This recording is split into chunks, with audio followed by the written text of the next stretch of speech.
Despierta, borinqueño, que han dado la señal. Bienvenidos a La Voz Boricua y un saludo patriótico a toda nuestra audiencia al programa de afirmación nacional que fomente el análisis de temas de carácter político, económico, social y cultural distinto a lo que nos tienen acostumbrados. La Voz Boricua es un programa auspiciado por el Estado Nacional Soberano de Borinquen y les habla el licenciado José Luis Fernández Pagán, su moderador. Hoy continuamos con el análisis sobre el proyecto de ley HR 2070 de Nidia Velázquez y Alexandria Ocasio-Cortez de autodeterminación del pueblo por la descolonización, presentado ante el Comité de Recursos Naturales del Congreso de Estados Unidos, presidido por el congresista Raúl Grijalva la semana pasada. Para abundar con la discusión de este tema, contamos con la participación de la doctora Catherine Angueira Navarro, psicóloga social, comunitaria y columnista de El Vocero de Puerto Rico. También contamos con el doctor Ramón Nenadich, catedrático retirado de la Universidad de Puerto Rico y presidente del Estado Nacional Soberano de Borinquen. Igualmente contamos con el doctor Francisco Jordán, líder cooperativista y catedrático retirado de la Universidad de Puerto Rico, y Freddy Vadillo, nuestro director técnico. Le damos la más bienvenida a nuestros panelistas y sin más preámbulos vamos directo al tema de hoy, ya que es nuestra responsabilidad orientar a nuestro público sobre el objetivo que persigue esta propuesta de ley y aclarar las diferencias que hay entre las distintas organizaciones que apoyan y desaprueban la misma.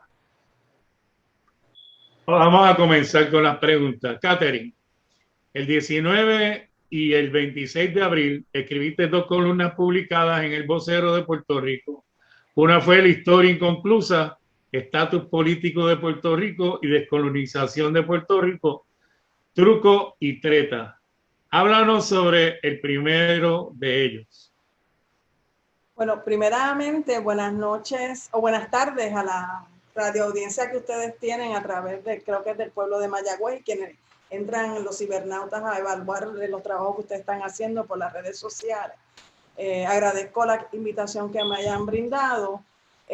Cuando me di a la tarea a tratar de formular mi pensamiento, tratando de traer unos ángulos distintos a lo que usualmente se discute públicamente sobre el tema ya que puede ser repetitivo, reiterado, con los mismos argumentos para adelante y para atrás por parte de todo el mundo, pensé que yo tendría que aportar como psicóloga social comunitaria que soy, porque yo vengo de un ámbito de las ciencias sociales en particular, trazar el contexto en que el cual se pretende realizar un próximo plebiscito. En esta ocasión, supuestamente, si se aprueba legislación finalmente en Cámara y Senado de los Estados Unidos, firmado por el presidente de los Estados Unidos, sería un primer plebiscito donde va a tener el aval del Congreso y los resultados serían vinculantes.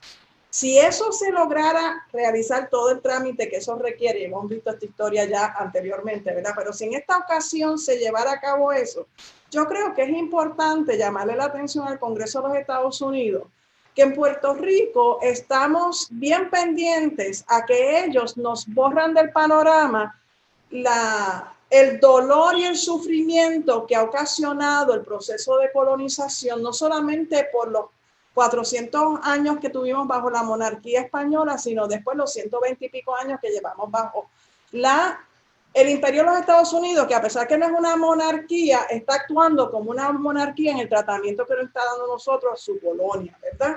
Así que yo creo que es importante que más allá de ceñirnos a si la ley dice tal o más cual cosa, es llamarle la atención al Congreso. Ustedes están borrando del panorama el contexto.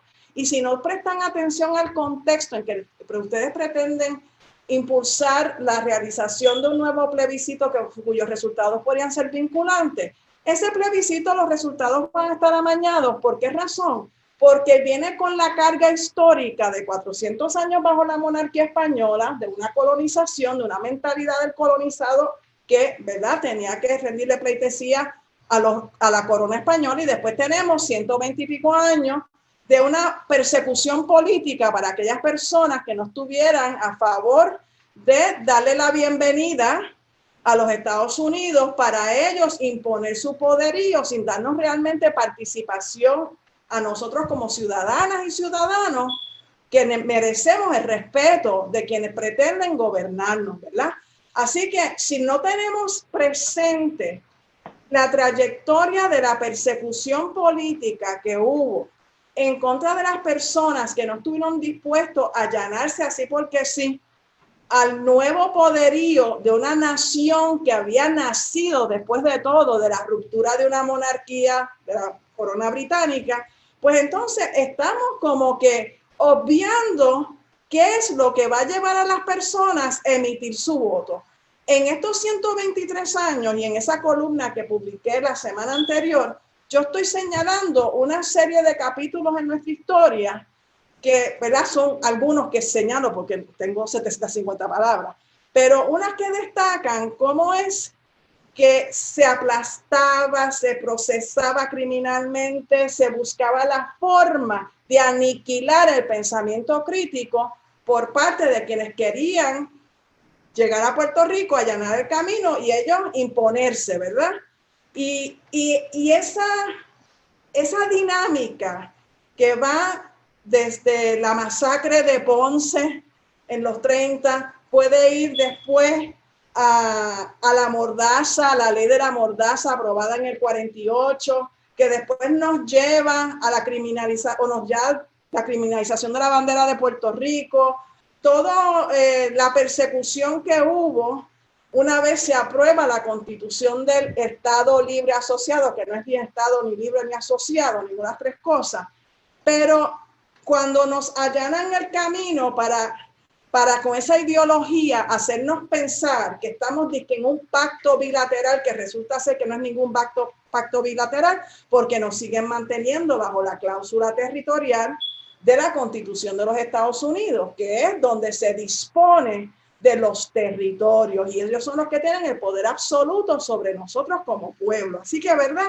en esa trayectoria seguimos rodando la película hacia el frente. Hay muchos actos contranacionalistas en distintos niveles, pero podemos venir más a la historia más reciente de la vida de todos nosotros, que es la persecución que se da mediante el carpeteo por la Policía de Puerto Rico y el negociado de investigación federal, donde después se descubren en el pleito que llevó David Noriega versus el Estado Libre Asociado, se descubren que hay más de 100 y pico mil de carpetas de personas que habían sido físicamente, se mantenían esas carpetas en la Policía de Puerto Rico. Nos va llevando eso también a lo que fue el asesinato de dos jóvenes independentistas en julio de 1978, que eso fue llevado allí por un agente encubierto, ¿verdad?, que los lleva, y hasta que entonces son a quemarropa, ¿verdad? Ellos suplicando por su vida, son asesinados vilmente. Y eso nos va llevando a que, por un lado, se va aplacando las voces de esta forma, y con todo y tratar de esta persecución que está mediatizado por la criminalización, por los arrestos en Vieques en el 1979, que fue la primera ola de desobedientes civiles, donde entraron 21 personas, y esas 21 personas fueron arrestadas, y una noche que coincide con entonces una movida que hizo otra organización política, donde hubo unas muertes de unos marinos en la base de Sabana Seca, y eso lleva a que las personas que fueron arrestadas en el 79 fueron trasladadas de Puerto Rico por la noche, porque esa historia yo la he escuchado, a una cárcel federal de máxima seguridad en Virginia. Así que hay una serie de eventos donde se pretende aplacar esas voces.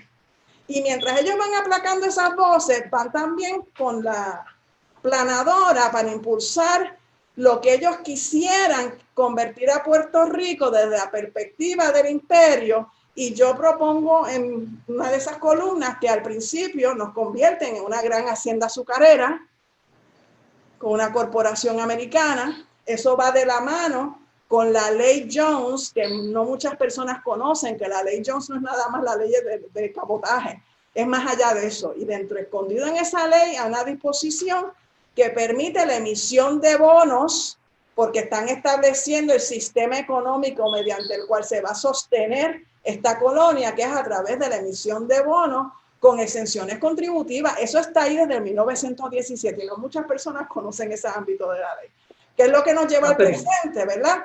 Las emisiones de bonos que nos tienen entonces en el desfalco fiscal que tenemos. Perdona que te interrumpa. En ese artículo, tú señalas que declarar ante el Comité de Recursos Naturales del Congreso, que es donde se están haciendo las vistas, o donde se hizo esa única vista, ¿no? Tú dices que esto es una humillación indigna, una humillación colonial. Yo coincido contigo en eso, pero quisiera que me explicaras un poquito cuál es el contexto de esa afirmación tuya. Cuando uno evalúa de qué trata el artículo 4, sección 3 de la Constitución de los Estados Unidos, donde nos ubica a todo el pueblo de Puerto Rico como territorio y nos ubica bajo la jurisdicción del Comité de Recursos Naturales. Nosotros somos una finca con recursos naturales, nosotros no somos una nación y por eso es que nos ubican ahí con los otros territorios, porque cuando ellos adquieren estas grandes terrenos que van expandiendo su poderío como imperio, ellos van tratando esos terrenos que van adquiriendo como recursos naturales, porque no los conciben como un pueblo, ¿verdad? No los conciben como una nación, no nos conciben como un país. Así que no estamos en la Comisión de Asuntos del Exterior, no estamos en la Comisión de Asuntos de los Jurídicos, estamos como un recurso natural a ser explotado por el imperio. Y yo digo que es una humillación porque es ir ante, no sé si ustedes recuerdan en la monarquía española que habían unos oidores, ¿verdad? Que representaban la corona española en su colonia y las personas si tenían alguna queja iban dentro de esta persona que representaba la corona española y entonces le planteaban sus quejas o si eras un esclavo, tú podías ir ante el dueño de la hacienda con una capataz para hacer tu queja. Pero ¿qué realmente poder tiene una persona que está bajo el poder absoluto de otro país, que le están dando una audiencia, pero en esa audiencia nosotros ahora estamos dependiendo y cada vez se va legitimando de la diáspora que van abriéndose unos espacios porque van eligiendo personas al Congreso, ¿verdad? Y entonces ahora la discusión se ciñe de puertorriqueños y puertorriqueñas que han logrado penetrar las esferas del Congreso de los Estados Unidos reproduciendo el poder de ellos. Y entonces son ellos desde el estrado donde ellos se sientan más arriba, ¿verdad? Que atienden las voces de las personas que ellos siguen tratándonos también como si fueran el capataz de una hacienda. Eso es una humillación.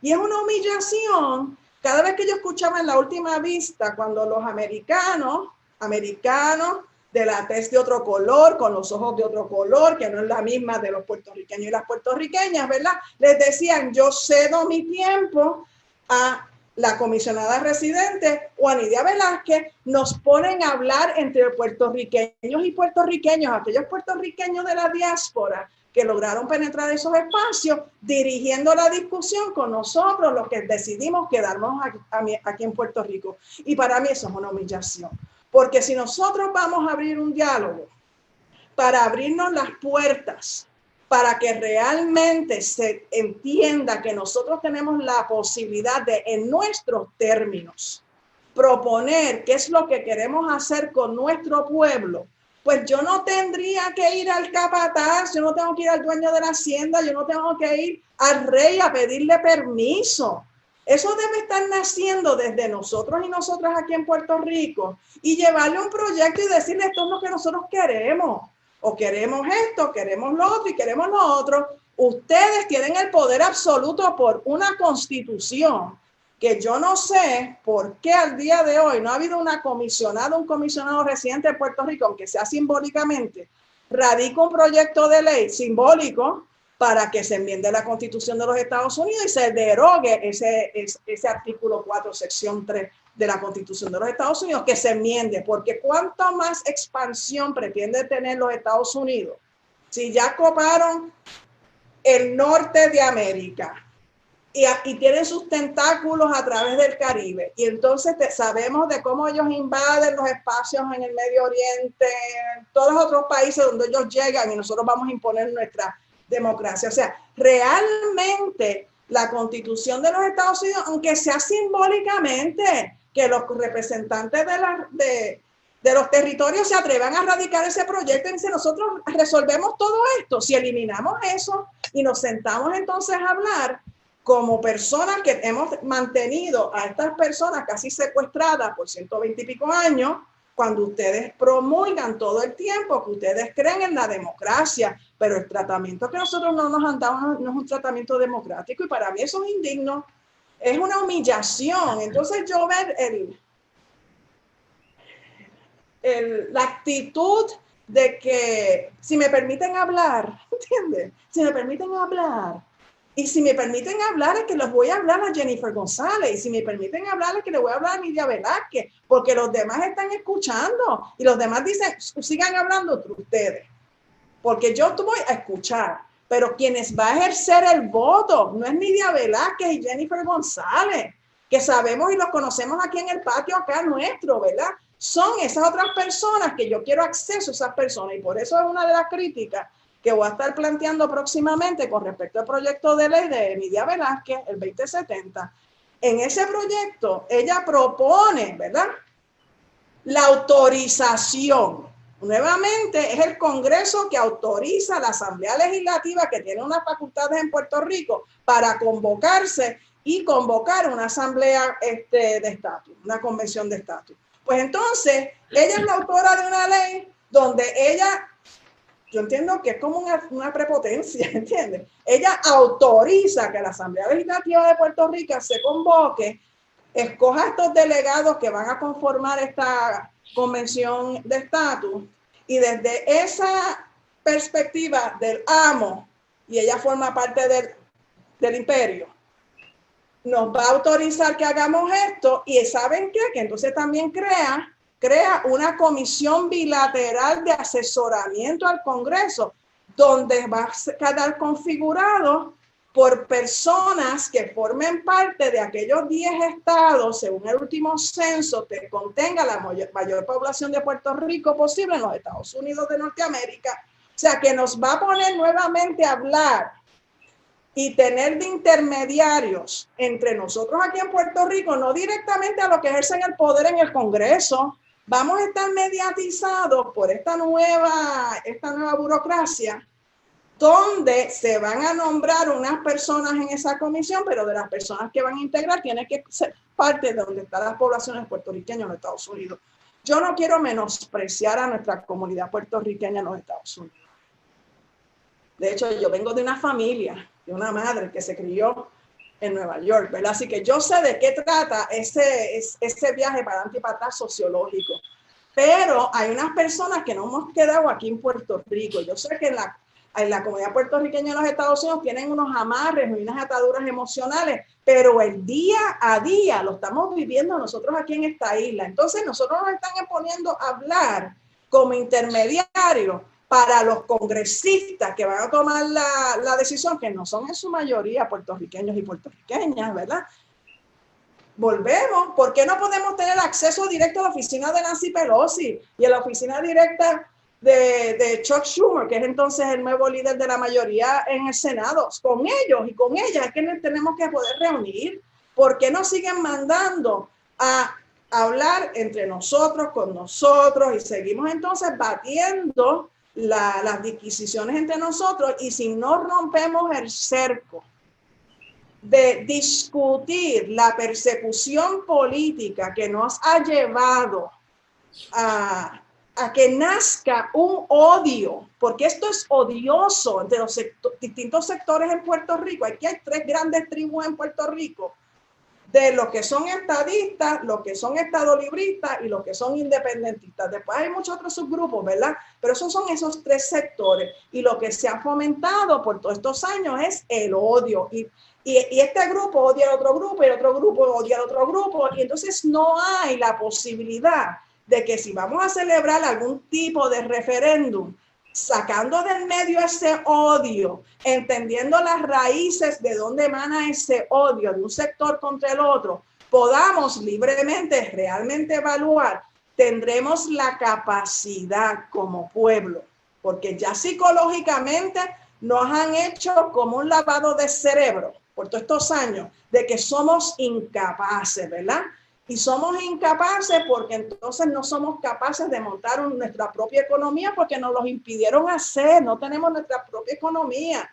Entonces hay toda una psiquis del proceso de colonización que nos trancan las manos para poder salir airosos y sentarnos en una mesa y decir, ok, el sistema económico que queremos para Puerto Rico, para forjar una nueva nación, tiene que ser de esta manera.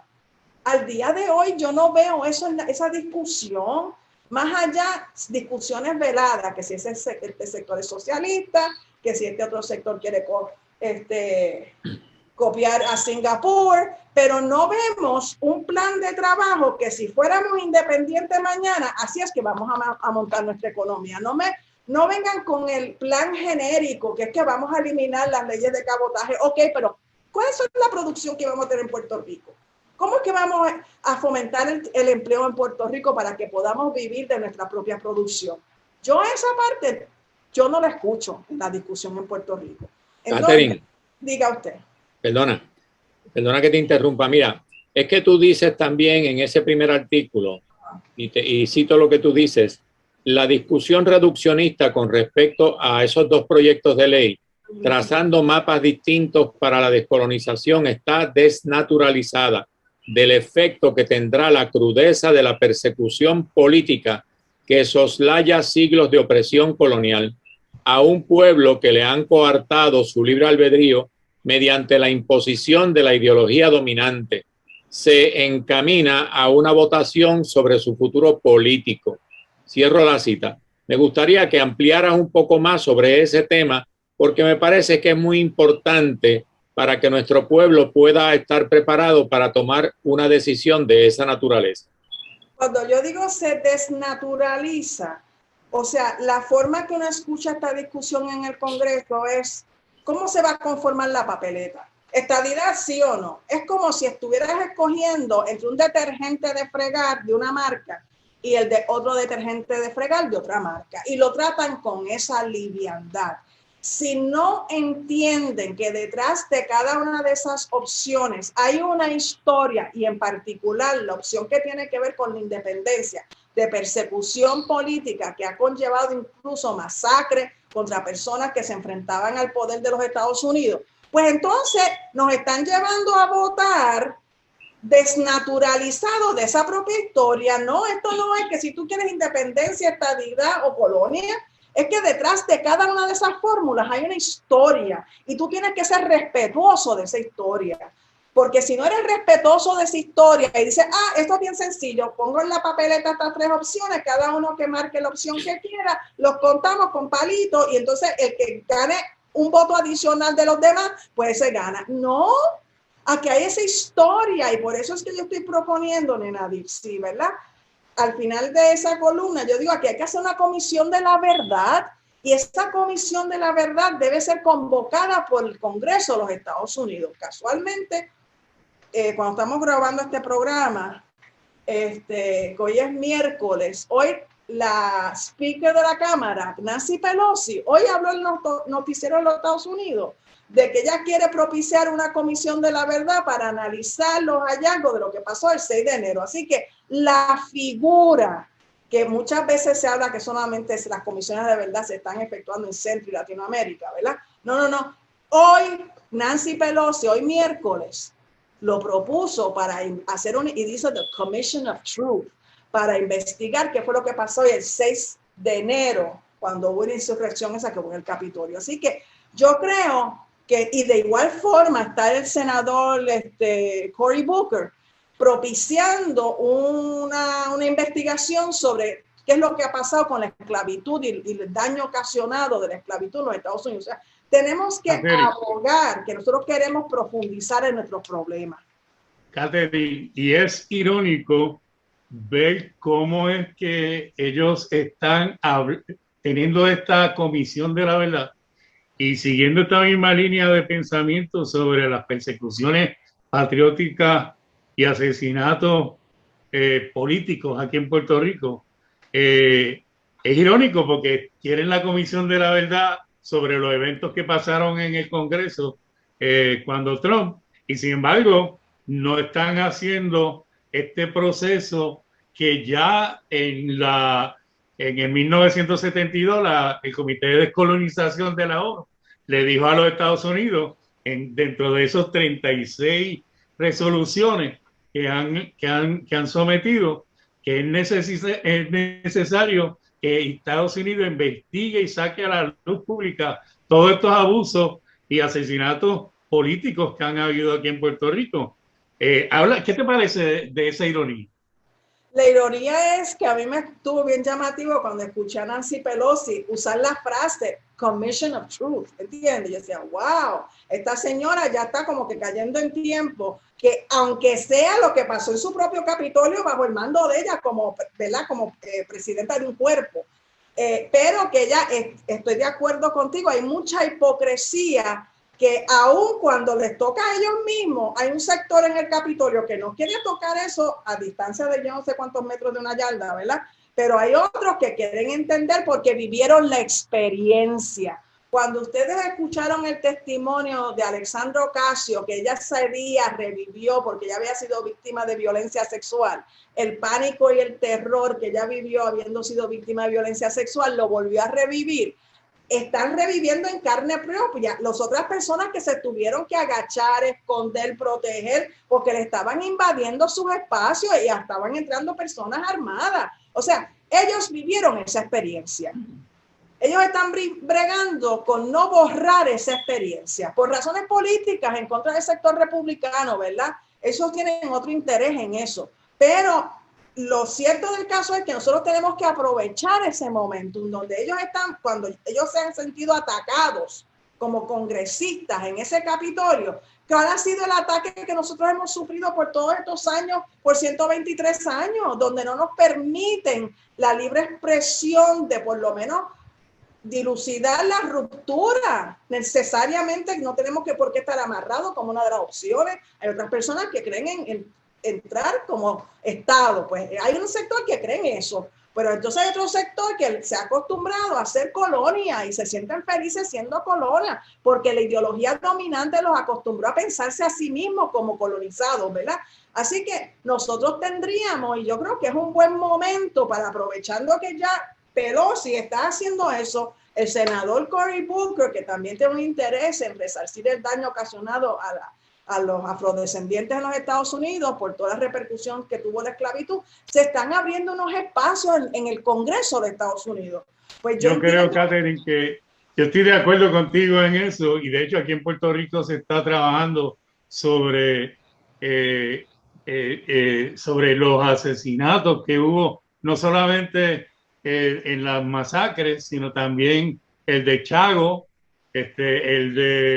y otros más, las explosiones en Claridad, etcétera. Pero el tiempo nos ha traicionado y vamos a continuar con este tema en el próximo programa. Así llegamos al final de este programa en el día de hoy. Gracias a los panelistas, la doctora Catherine Angueira Navarro y los doctores Ramón Nenadich, Francisco Jordán por su participación en La Voz Boricua y a nuestro director técnico Freddy Vadillo. Las personas interesadas en participar o contribuir con este programa de La Voz Boricua puede comunicarse con nosotros al correo electrónico estadonacionalsoberanoborinquen@gmail.com. También pueden acceder a nuestra página de Facebook, Estado Nacional Soberano de Borinquen, nuestro portal web ensb.info y ahora en YouTube, el Estado Nacional Soberano de Borinquen. Nos despedimos por hoy de parte de su moderador, el licenciado José Luis Fernández Pagán. Un saludo patriótico a nuestra audiencia y nos vemos en la próxima transmisión, que continuaremos con este tema.